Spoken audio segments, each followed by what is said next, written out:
Hello, everyone. Welcome to today's podcast, where we explore a powerful yet often overlooked ideas how happy and nurturing homes can become the foundation for creating non-toxic and healthy workplace environment.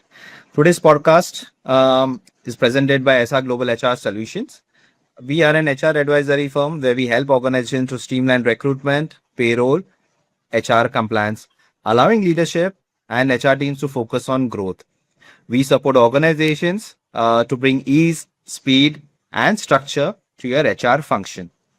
While professional success often takes a center stage in our lives, the real foundation of emotional stability, behavior, and values is built at home. The way we communicate, handle disagreements, show respect, and practice kindness at home often reflects in how we behave at work. To help us understand this important connection, we have with us Mr. Tarun Samant, the author of Creating Blissful Homes, who has been passionately advocating emotional well being, mindful communication, kindness, both in families and organizations. Welcome to the podcast, Mr. Samant. It's a pleasure to have you with us. Thank you so much for having me here on your podcast. It's indeed my pleasure and privilege, and I'm honored to be part of your podcast. To begin with, could you briefly share your personal and professional journey with our listeners, please? Sure. Thank you. See, my name is Tarun Samant. The meaning of Tarun is a person who never becomes old. So don't get confused with my bald hairs and maybe no hairs. Okay. I will remain Tarun throughout the podcast. That I can assure you, that I can give a commitment to you right now. I'm basically a native of Uttarakhand. I belong to Uttarakhand. My roots are from Uttarakhand. And I have close to 3.5 decades of corporate experience, ranging from diversified sectors, including watches, automotive, financial services, and my last stint was as a CEO of general insurance company of a Tata Group company. I have worked with close to 20 years with Tata Group and General Motors Group. In addition to that, I have also worked with various non-banking financial services companies and automotive companies. I am also a certified independent director from Indian Institute of Corporate Affairs. I am basically passionate about a couple of things. The first is, of course, I am passionate about storytelling. Storytelling is one of my passion from my childhood, from school days, and it got nurtured as I moved forward in my career. In addition to that, I really love high work ethics. I am also very passionate about training. I really love, and currently I am helping mid-level managers to do a transition from mid-level to the senior level management. And I firmly believe in family bonding and happiness. I'm married. My wife is a professor of geology. Her name is Vandana Samant, and I'm blessed with one son and one daughter. That's a small brief about myself, dear Weber. So, thank you, sir, for sharing your personal and professional journey with our listeners. As the author of Creating Blissful Homes, how do you see similarities between a happy home environment and a healthy, non toxic workplace? I think this is something very, very important for all of us to understand. So, please share your thoughts on the same. I have experience of close to 35 years with various industries. And I can firmly and reformly confirm you from my experience in last 35 years. I have seen the happy employees wherever the atmosphere at home is happy, transparent. Those employees, those who come back to the office early in the morning, that's reflected in their faces, that's reflected in their body language, that's reflected in their tone. For example, let's understand it with a very simple example. Assuming if my home atmosphere is not good, it's irritated, and I have a daily fight at a home, before leaving for a office, I will have negative notions, and I will carry those negative notions to my workplace, right? And it could be, I may not be feeling like going to office with this spark and with a push. Similarly, while coming back from the office, if my home atmosphere is not good, again, I will not come with the same spark back to the office, right? Hmm. So a happy employee, happy human being rather, always feels like going back to the office daily. We in the morning we get that kick when we are getting ready for the office. We get that kick. Okay, we have to go to the office. Now let's understand this more from a non-toxic workplace point of view. There are common features, and I will give you a couple of very simple examples which you and your team or your audience will be able to relate. Mhm. For example, a happy home and a happy workplace have common features. We feel safe and secure at both places. If environment in office is not good, we don't feel safe and secure. Similarly, as I told you earlier, we look forward to going back to home. We look forward to going back to office every day if the environment is good. A happy home as well as a happy office is a place which we belong to, and we really create and cherish our lifetime memories there, isn't it? Yes. We carry our lifetime memories in the happy home as well as in the happy house. In a happy home, most of the happy homes don't have any hidden agendas. Hmm. Similarly, the happy workplace doesn't have any hidden agendas, right? Because hidden Okay. agendas leads to politics. Hmm. In a happy home, everybody is supportive to each other. Father, mother, daughter, son, grandparents, grandmother, they are supportive to each other, right? Similarly, in a Right. happy workplace, every team member is supportive to each other. In Mhm. a both the places, in both the happy home and happy office, we give more importance to we rather than I has a secondary place. The moment we say I at home, even my kids will not listen to me. My wife will, or better half will start listening to my viewpoint of view. Correct? Yeah. These are the places where we nurture our dreams and goals into realities. Hmm. I think I'm able to explain you in with some simple, rationals. So you have shared your thoughts on, happy home environment and healthy non-toxic workplace. I understand that, whenever you come to workplace, sometimes what happens is what has happened at the start of the day. Uh, how what did it start on a very happy note with a family member, or it started on a very wrong note, with some, with the morning arguments with. So, in your view, what defines an ideal home and an ideal workplace, especially in Indian context, where where relationships and culture values plays a very important role? See, as an author of that book, Creating Blissful Homes, as a corporate executive, as well as an advisor, the role that currently I am having, I clearly see common ingredients between ideal home and ideal workplace. For example, let's look at kindness. You and me are talking right now. If I'm not kind to you or you are not kind to me, we may not feel like talking from our heart. We will talk from our mind, isn't it? Yes. The most another basic ingredient that we pick up from our happy home is patience. And the patience Hmm. applies to at workplace also. Similarly, the accommodative nature, if you have six or seven or eight family members, or even nuclear family or joint family for that matter, if you are not very accommodative, you may not be very successful at home. Similarly, if you have a 50 team, 100 team, 5,000 team at workplace, if you're not accommodative, everybody's nature is different. As I said earlier, in happy home as well as in a happy workplace, there are no hidden agendas. There are no political agendas, right? There's a transparency, absolute transparency. We generally demonstrate the culture of gratitude at both the Right. places, right? At both the places, we praise each other's smallest achievements. We praise. Even let's assume if my daughter has scored good marks, I will praise that wholeheartedly. Similarly, in a happy workplace, we have that tendency of praising at happy. Even we criticize privately at home. If I have to scold my daughter, I will scold her on one to one rather than scolding her in a drawing room where 10 people are sitting. Similarly, in Correct. a happy place, the boss has to should encourage to criticize privately and praise publicly. So I clearly see a lot of similarities between both the places. Thank you, sir, for sharing your thoughts over here. Between the relationships at home and what the relationships that we carry at the workplace. In your book, you mention about three C's: compare, complain, and criticize. You have described them as mind cancers. Which is sounds like a very very critical word. Uh, Over here, it reminds me of the three P's or the five P's which we have studied in colleges. Now, this is a very powerful thought. Could you explain how these behaviors also impact our workplace culture? Yeah, sure. This is indeed very close to my heart.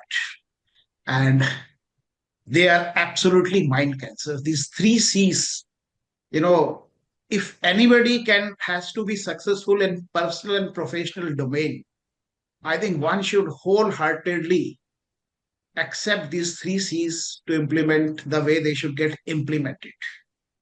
For example, now let's really look differently for all these three words. They are very simple words which we have been hearing from our childhood. First of all these three words, they create negativity.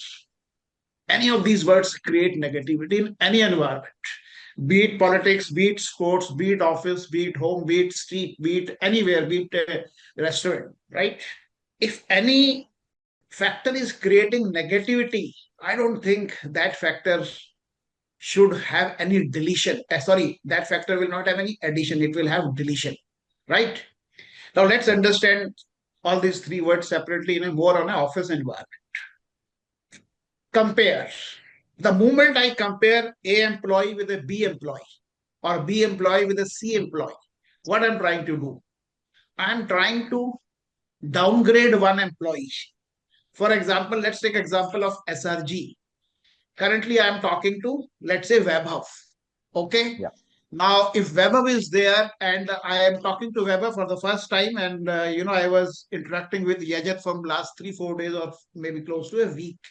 The moment I compare Webhub with Yajat, I have an intention of lowering either Webhub or Yajat, right? So comparison in any way is a solid foundation of negativity. But somehow we all have been victim of this from our childhood. Now let's go to the childhood days.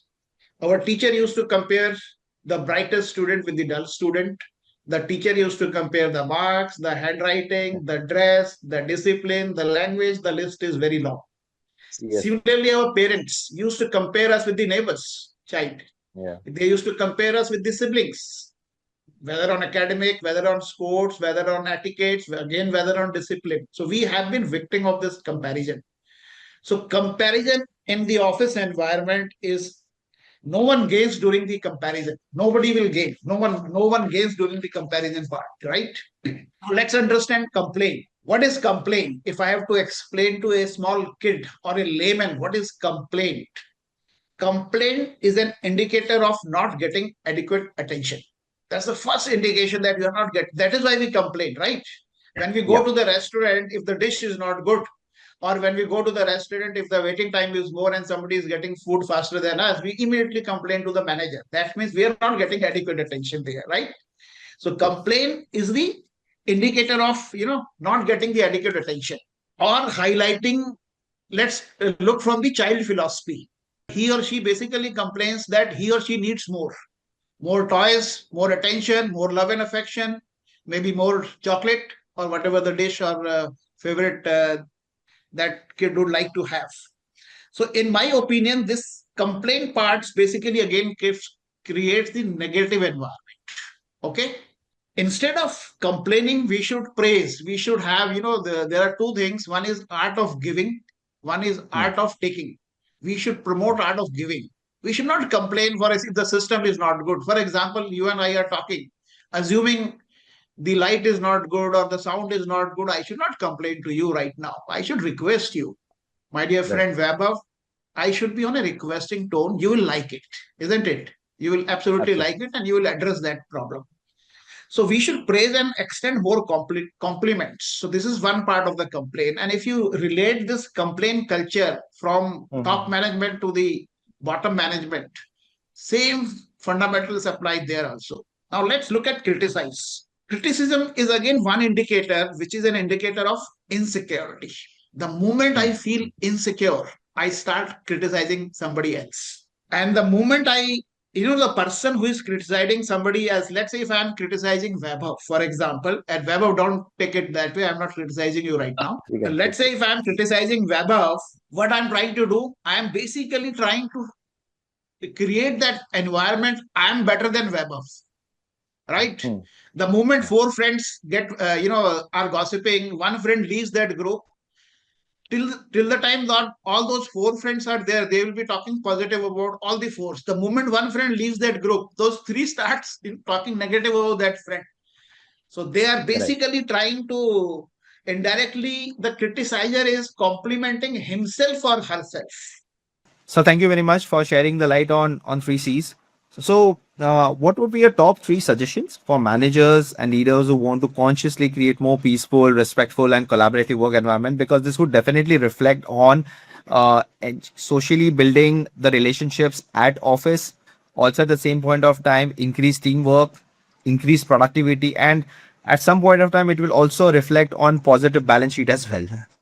These three C's are mostly responsible for the rifts or negative environment with the team members. Hmm. Now, and they ultimately lead to inefficiency and productivity, right? Hmm. Now, Hmm. my suggestion, based on my personal and professional wisdom, public experience to the new level managers or mid level managers, I think first and the foremost, which I have learned in last couple of decades now, always praise your teammate publicly and criticize him privately, because we all have opportunities for improvement. Even the Prime Minister of India or CEO of Microsoft or CEO of Google, he will also have opportunities for improvement, which in my own language, I call them as OFIs, opportunities for improvement. Ideally, Hmm. we should convert criticism into OFI, opportunities for improvement. The moment we convert criticism into OFI, you are basically giving a positive pitch. You are creating a Hmm. positive environment, right? Yes. So one is we should make a habit of criticizing somebody very, very privately, not in a floor, not in a conference room, not in a hall. We should call them to meeting room or our own room. That's one part. Second, which I have learned from one of the prominent doctor of Bombay who was based out of Tardev. Hmm. Treat others the way you would like to be treated. And I'll just, share a small story of this sentence. There is a eye specialist doctor in Tardev. Way back in, maybe 2010 or 12, I would have met him with papers of my father's. He's an eye specialist. Okay. And every patient as a reception, the two old Parsi ladies were receiving every patient with such a gratitude, with such a kindness, with such a love and affection, and including me when I went there. And next day, I was having a lecture for the new joinees in the Tata Group on customer centricity. So when I went inside the doctor's cabin, I asked the doctor, before we discuss this, about my father's paper, can I ask you one question? I gave my background to him. I said, how you have trained these two elderly ladies and they Hmm. are attending every patient with so much of love and affection. Doctor replied to me, he said, I have a philosophy in life. Assuming if I'm coming to your house, if I'm going for a shopping, if I'm going to some other doctor's clinic, or if I'm visiting, let's say, any place where I'm meeting somebody else, I have an expectation that they should treat me very nicely. If I have that expectation, so I have implemented that in my hospital or in a clinic. So next day, my lecture, I completely diverted my customer centricity lecture only on this theme. So if all our managers, irrespective of their Hmm. level, if they start treating everybody the way they would like to get treated. Now let's on a lighter note, let's take it from a family domain. If a mother-in-law and daughter-in-law start implementing this wholeheartedly, I don't think they will have Hmm. fight throughout their life. They will never have conflict, right? Third is we should avoid being judgmental. Quickly we become judgmental. Instead of becoming judgmental, we should be curious. For example, if I am meeting Weber for the first time or Weber is meeting Tarun for the first time, we should not be judgmental about each other. We should be curious. I should be curious to know what are Weber's qualification, background, strength, right? And Yes. vice versa. When we are judgmental, we critically find faults. Our Hmm. brain starts working in that direction, and we critically find faults. We start finding faults. We are on a fault finding mission, rather, right? So Yeah. that's one part. And instead of judging, we should encourage understanding. And I love Hmm. one of the quote of Stephen Covey on this. We all know Hmm. who is Stephen Covey, the management Yeah. guru. Yes. He said once, we judge ourselves by our intentions. Mhm. and we judge others by their actions and behavior. For example, if I have to judge Vaibhav right now, how I will judge Vaibhav? I will judge Vaibhav with your behavior, actions, tone, body language, right? But I will Yeah, judge yeah. myself with my intentions. Now Hmm. we defend our deficiencies as the best judge. So, for example, if I have to defend my deficiency right now to Vaibhav, I will Hmm. become the best judge of the India. Hmm. Similarly, if I have to highlight your deficiencies, Yeah. I will become the best advocate of India right now. So I have these three simple advices. Again, I'm repeating, always praise publicly and criticize privately. Treat Mhm. others the way you would like to get treated and avoid being judgmental.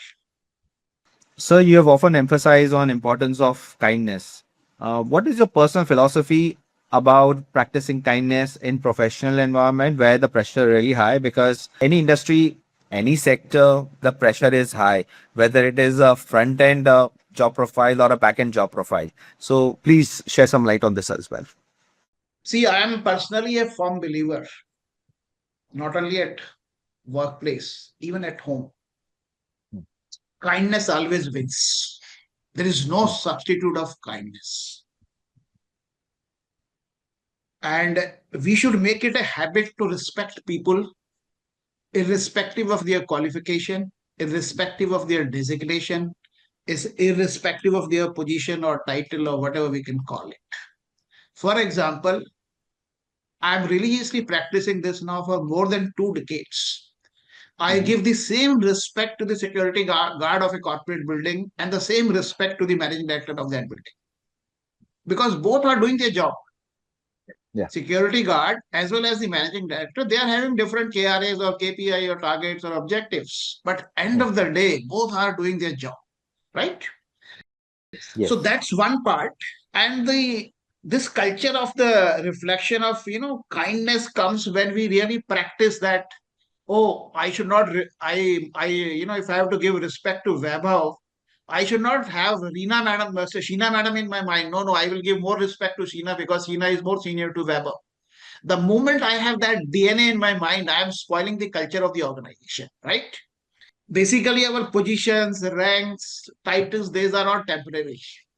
People remember us for, people remember us the way we treat them. For example, you and me are talking to the first time. You Yeah. will not remember that I was the former CEO of a Tata group or I am independent director or I am an author. You will remember how Tarun has spoken to you for the first time, right? How I have treated you for the Yes. first time. Correct? Yes. Yes. So act of kindness, sometimes people get confused with the act of kindness. They people get confused when we have to speak very softly, when we have to speak very kindly, that's the act of kindness. No, not at all.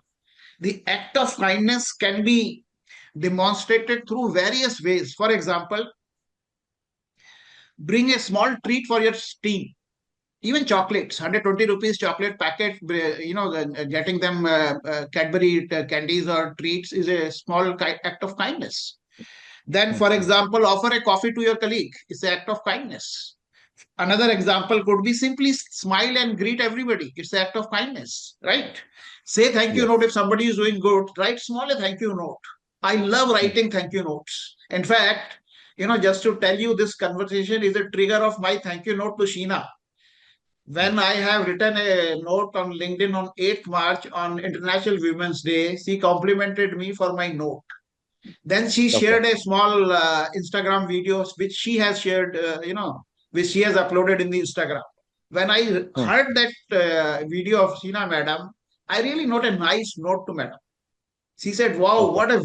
what a way of you have, how nicely you compliment and what's the gesture you demonstrate." So this podcast that what we are having is a trigger of kindness basically. Because of that kindness, we are here, you and me are talking to each other right now.